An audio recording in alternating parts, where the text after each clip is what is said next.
Hello, welcome to Spitball Design. He's Ace. And that's Drek. And I have no idea what we're talking about today. We're getting into the shitstorm right now because I've got a really fun one for us to work on this time. Okay. Quick overview of Spitball Design. Basically, I have a list of a bunch of ridiculous game ideas. Hopefully some of them in the future provided by our viewers. And we are going to sit here and we are going to design the game based on just the little bit of knowledge we have in the Not necessarily always games. It could be characters or parts of games. Or chairs. Or chairs. With tables. We can make a chair. A quiche. I like a good quiche. I don't know how to make a quiche. We'd figure out how to make a quiche. I don't know what's in a quiche. Egg. What else? Spinach. Is that it? If it's a spinach quiche. Spinach quiche? Cheese. Anyway, what are we doing Spinach today? cheese case. Spinach quiche. What are we doing today? We're making a quiche. Okay. Now I'm all psyched for a quiche. All right, and drum roll, please. Not hearing it. Out of the random selection of my list, we have combined two options for a quote-unquote 12-person single-team classless MOBA. 12-person, single-team, classless MOBA. It's 12 individual teams that are all working in a MOBA, but each team only consists of one person, and it's classless. What the fuck? You didn't think this first was going to be easy, did you? Oh my god. Did I just hurt your brain? Yes, I'm trying to comprehend this. So we got 12 separate people. They're not teams, they're just 12 individuals. Yeah, 12 individual people, but they're all, like, individual factions are part of this arena. Okay. So they all have minion But they're deployments. all working against each other. Yeah, well, that's what we're gonna find out. This is all we're going off right now. I do have some preliminary ideas because I'm the fucker that made this list, and I've already have a million ideas. But let's get the basic level stuff down first. What do we mean by 12-person single-team classless MOBA? MOBA, we've already defined MOBA. It's multiplayer, it's online, it's battle, and it's arena. Yeah. We have the multiplayer component, which is 12 people. 12 people. It's all adversarial. They'd all be on separate machines. Okay. And battle arena, there's conflict everywhere, whether or not you're interacting with another player or minions or just navigating the environment and game itself. And then the arena, that's where we're going to get. And I'm fine going a little standard with this and doing shit like minions and towers and stuff like that. All right, I'm already ready to get started. So, classless. That was the first word you said. So does that mean, in your opinion, do you think everybody should start on? I think everybody starts as a bab. There's no character selection. Everybody just starts as the same thing. There might be aesthetic customization, but yeah, everybody starts as a bab. A bab? A bab. What's a that? baby. Oh, a baby. Okay. A wee little bob. Not literally a baby. No. Like, okay. Like a Bambi. There we go. Yeah, they're just, they got nothing. Yes, they got nothing. Okay, so already I think there should be a clear-cut goal that everyone's trying to achieve. It should be the same goal. That's what I think. So, if we're going to have 12 people, then I think this should be a big, giant, circular arena. Like, it has to be really big for 12 people. And then they each start with their own base, with their own minions, like you said. I was thinking a fight to the center. That's what I was just thinking. Like, you have the tower set up in whole 9 yards, yeah, but it's a fight to the center. So you'll have all these different bases that are on all the different What if the sides towers of the are neutral? Like, all of the towers are for the center. You don't have friendly towers except in your base. Your minion spawns are going toward, like, a set of 2 towers that are all That'd be the only thing that would make sense, neutral. I guess. Yeah. Because, yeah, and so you guys would all be racing to get to the center, whoever gets to the center first. That would add this weird amount of, like, Well, because, like, what if What's His Nuts just north of you breaks down both of his towers? I think there should be a way to redirect your minion flow onto his lane. Okay. But how would we work that organically? So, I guess if we were going to make this game, we would have to have a jungle around. Obviously, we'd have to have a jungle in between each of the players' towers. So, like, one player would be at the bottom, and then there'd be a jungle, and then there'd be another player, then a jungle, then another player going all the way around the circle. And with a connected jungle, I'm thinking. Yeah. So in this jungle, you would need to... I'm thinking a bunch of warp points that anyone can use to go to any other warp point in the whole map. Because it would be a big map. I think that's good, but I don't think you should be able to access the warp points right off the get-go.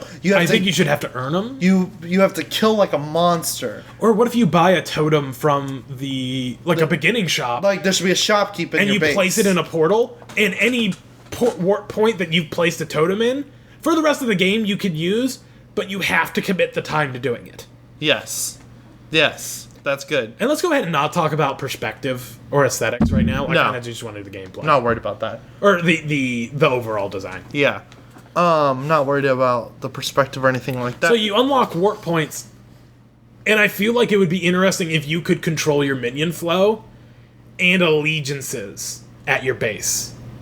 I think it'd be really cool if you can make temporary alliances with, like, your neighbor to the north, or somebody across the lane. But then you get friend advantage. No, that's exactly what I was thinking, too. There should be a diplomacy kind of system in the game. But only one person can win. You think?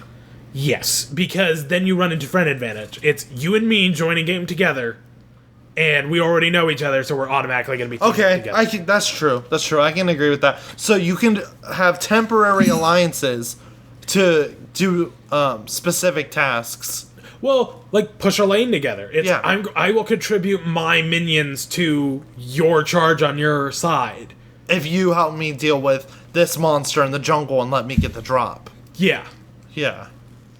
So we could have like monsters in the jungles. And I feel like we should build that into the mechanics of the game. Like literally making, like you mark a creature with, make contract with blank for blank. We already have to have like quite a bit of towers, or the towers have to be really hard to deal with. Otherwise, what if before you kill any towers or jungle creatures, you can mark them as a reward if somebody else helps contribute to the damage of it, and you can distribute rewards in a certain way. So like one of the big monster creatures, if you say, Drek, if you help me kill it, like in a menu, you can say, if you help me kill it, your minions will get buffed, and you'll get more of them, but I get the gold from the kill.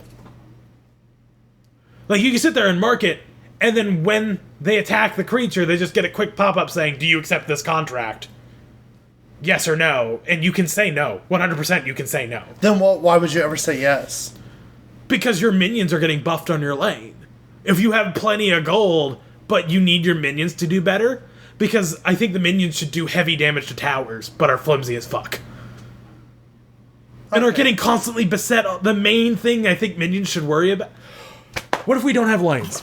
In the traditional sense. What if the lanes go through the jungle, and the jungle creatures are the main threat for the minions heading towards the tower? That's a much better idea. The towers will still fuck them up, but if the entire horde of minions can get to the tower, they can take care of the tower. Or not take care of the tower, at least deal heavy damage to it. Okay. I like that. I like that a lot. And then you have... And that would also correct that problem I had, that I thought it wouldn't be a far enough distance to the center. Yeah. Without having a ridiculously big map. Yeah. It's the jungle is actually dangerous for everyone. If you want to use your minions to push the objective, you do that. But, so, like, how would the store and the classless system work? Like, how do you think you would build it up? Well, I guess you would have to start with the starting amount of gold, and every time, I think anytime you kind of complete any objective, you get gold. Yeah. And maybe... I don't think there should be a points or level up system. Yeah. I think it should all be based on gold. On equipment.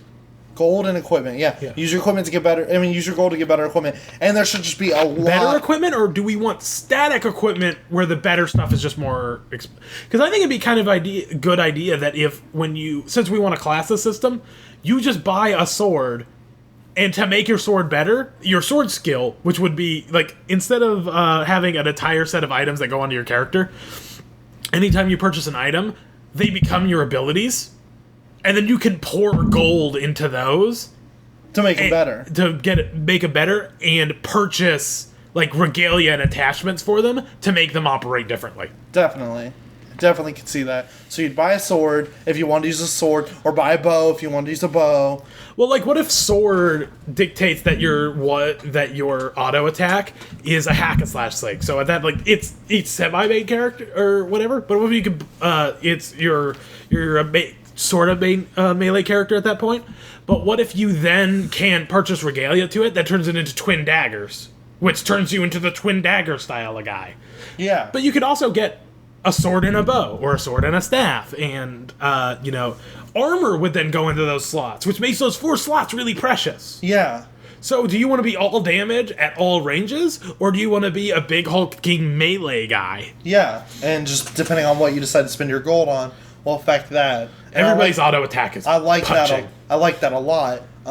And one thing that I would like as well, if you look at a lot of MOBAs now, you'll know that you get stronger for your minions when you destroy, like, an enemy, like, core, or... Yeah. They're called different things in different games. I know in Paragon they're called inhibitors. Forget what they're called in League.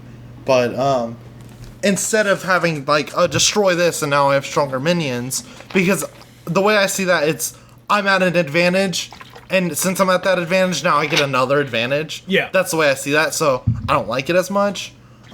Instead, what if you had to upgrade your minions the same way you upgraded your equipment with gold? With gold, yeah. Yeah, like a different shopkeeper who, like, creepy dude who upgrades your minions for you. Yeah, 100%. Creepy wizard dude. And I do like the idea of it being simple enough that you just go into him and pour gold into him. Or what if it's... Ooh... Multiple shopkeeps, one unifying resource for all of them, except for gold. Gold being what you purchase your equipment for the character, like mana crystals or something like that.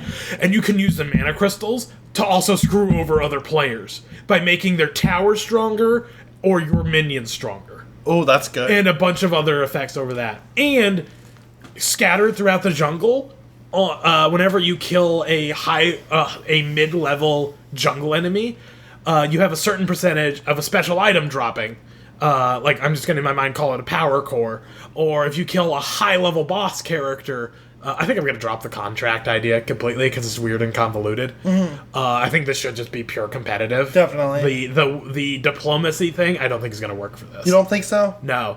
I think so. Yeah, I don't think there's a lot of reasons for players to work together. What I think would be interesting is if from high-level jungling characters or from mid-level but only at a certain percentage drop, you get a power core, and if you run over to an enemy's tower and put in a power core, it'll either regen all the health they've ticked off of it, or upgrade it if it's already fully healed. Like, randomly do one of the two? Huh? Or, like, you get a pick? I think it's, if it has any health missing, it just regens it, so there's a certain point where it's kind of not worth it to do it. But if it's already full health because they haven't gotten to the second tower yet, but they see they're going to destroy the first one, but you see that they're kind of wrecking their towers with the style of minions they have anyway, you can go to the second tower, drop the power core on it, That's a good idea. and upgrade the tower so the current level of minions is not effective. I like that a lot. Which means that they have to spend exponentially more gold than you do to get past their second tower. The whole game is a game of strategy and gold management. Yeah, but you get gold from fucking everywhere. Yeah. And I'm going to go ahead and say this, get rid of gold loss on death, but have gold gain on kill. Gold loss, no gold loss on death, but you get extra gold if you kill a player. Yes. You get extra gold. Like, we could even say... rewarding ganks, but not punishing deaths Too heavily. Because, I mean, you're still out of the game, and you still have to deal with all of that you're not actively playing, and you got ganked. But I don't think the gold loss is necessary. Now, do you want to have, like, a timer, like League has when you die? Like, you have to wait X seconds? Wouldn't it be kind of interesting if every time you died, you got more of the secondary resource? I don't think we should reward people for dying. Well, not reward, but making it so ganking other players isn't the only way to win. Because if you're... It's almost like you want to pick your moments to kill somebody, because every time you kill them, they get more, on every death, resources to turn against you. So it's... If you're looking at a guy... Your entire gameplay thing can't revolve around strictly just killing people and getting huge gold advantage for it, because they're getting things to screw over your lane. I I think we should table that idea, like not work it into our current thing. But I kind of like the idea of having something that's just like, I got 25 kills. I'm proud of myself. You still lost, numbnuts. I'm still proud of myself. I can see that, but again, actually, yeah. I just keep going back to the thing of like, Well, they're not getting gold for it. I don't want to reward people for dying. They're still getting something that's overall helpful. It's a handicap. It's what it is. It's like, oh, you died. I'm sorry. Here you go, buddy. You know, you'll get them next time. Yeah. Like, I don't like that. But what if it's just something in the meta code? Like, if you die and you go jungle for a bit, you have a slightly higher percentage to get a power core. Nothing that's directly rewarding, and it's only a handicap if you capitalize on it. Maybe. That might work. Maybe. I still think we should table it for now. Yeah, but I do really kind of like the idea of, in this game, running around the map and just killing people isn't necessarily the way to win. Right. It can be, and ganking and killing people is a legitimate strategy. Well, like, the main thing I want to stop is griefing. I'm going to focus on this one player who I know is bad, and just continually kill him over and over and over again because he's feeding me. And then this whole game full of 12 people becomes a lot less interesting because I can just sit here, gank him every time before he can leave, and he doesn't get any gold out of anything, and I just farm this one player. So what if the interaction is only between specific player kills? Okay. It's if you keep killing the same person over and over and over again, they get the extra resources, mana crystals or whatever, and then they're probably going to use it against you. Have you been hurt in a MOBA? Have you been ganked a lot? I feel like this is coming from somewhere deep down inside. No, I'm just trying to create something a little bit more I want to make death interesting. I don't want to make death the end. Yeah. I want it to be, God damn it, he killed me. But you did still... But at least blank. You still didn't answer my question, though. Did you want a timer on death? On death? Yeah, I figure. You think? Maybe nothing based on, like, your level or anything, and nothing too terribly There is no long. level. What? There is no level. There is no level. But not based on, like, gold amount or anything like that. I think just a standard timer would be across the board. Okay. I can agree with that. And I would like if when you're dead, you can still, 1, interact with the shopkeepers. 100%. And 2, command your minions. Yes. Do we want direct command of minions? I really want direct command of minions. Yeah. What if the way minions work is every time you go back to your base, you get minions that follow you, and you have to take them through? Huh. Like you have to walk them through? Yeah. They can't do it on their own? Maybe you can set them to do it. Maybe there will be minions, like... It'd be kind of like a StarCraft type thing, or not just StarCraft, this is for any RTS, where you can tell, like, your little minion factory or whatever you want to call it, you can tell it, like, when the minions are produced, just go through the lane. Or you could tell it, when the minions are produced, find me. When the minions are produced, go attack this creature over here. So then... Oh, and you can build more factories. But then after they do that, they have to go back to the base to receive the next command. So you only input your commands at the base. Yeah. So that you aren't like in an RTS like highlighting, you guys go do that, you guys go do that. So you don't have that much. much. Factory and give them a binary command. Yep. And that's what that factory produces. Yep. Any given moment. Yep. And then when they finish what they're doing, if they didn't die, then they'll go back, and if there's a new command there, they'll go and do the new command. Well, unless the command is find you. Then they would just take I think it would actually be kind of interesting if the type of command you give is the type of unit that's produced. So whenever it's come find me, it's small, little, squishy, doesn't bog down the server too much minions, but they help you in a fight, maybe mostly by just providing a distraction. But stuff that pushes the lane, the factory produces stuff that has relatively good survivability, but relatively good movement. But then you can tell it to... like, go find resources or something like that, or defend the base, and it's big, hulking monstrosities that'll only produce, like, X amount of. I like that. If that's the case, though, then I want to get rid of after they're done with their task, they go back to the base. Yeah. They just are done. They just have the task. Yeah, they just have that task, and that's their task. And there's a cap to the factory, can make a certain level of units, but the second that cap is below, it goes to top. Yeah. Except for push lane objective, which is just spawn them. Yep. On a rate. Yep. Are we done? I think that's it. I think we got it. Yeah, this is the baseline anyway. Like, the Yeah, details and aesthetics would have to be filled. I mean, yeah, we're not really actually creating a whole Doing game right everything. now. We're just thinking of game concepts. Yeah. Yeah. I think we're good. I think I like that. I think I'm happy with where we're at. Yeah, I can live with that. Yeah. All right, so this was Spitball Design. Spitball Design, let us know what you think in the comments, or as always, you can go to the forums on our website. That is GameCACE.com. GAMECACE.com. Yeah, so that's GameCACE with a C, not an S, C-A-C-E. We're changing the way the English language is spelled. Holla. That's the way it is now. You can look out Literally still means literally, though. look out for the next Webster's Dictionary, Fuck you, Webster! where case will be spelled C-A-C-E, and figuratively means literally, and literally means figuratively. Not on my Mars. This has been whatever this show is called, and I'll see Spitball you guys Design. later.